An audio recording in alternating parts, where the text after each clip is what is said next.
আমি ইউকের ভিসা পেয়েছি বার্মিংহাম সিটি ইউনিভার্সিটি।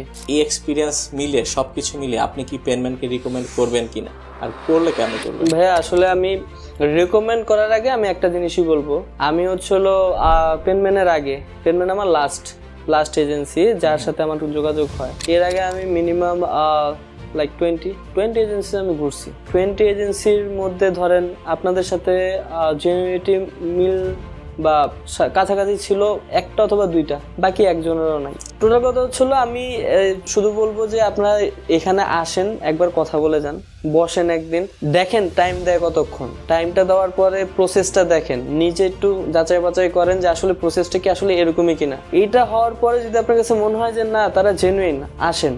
আসার পরে যদি কাজ খারাপ হয় তাহলে আমার ভিডিওটা থাকবে, কমেন্ট সেকশনও ওপেন থাকবে। আশা করি ভাইয়া যদি কমেন্ট সেকশনটা ওপেন করে, আমি দরকার পড়লে আমার আইডিটাও এখানে দিয়ে যাবো, ভিতরে গিয়ে আমাকে গালাগালি করেন।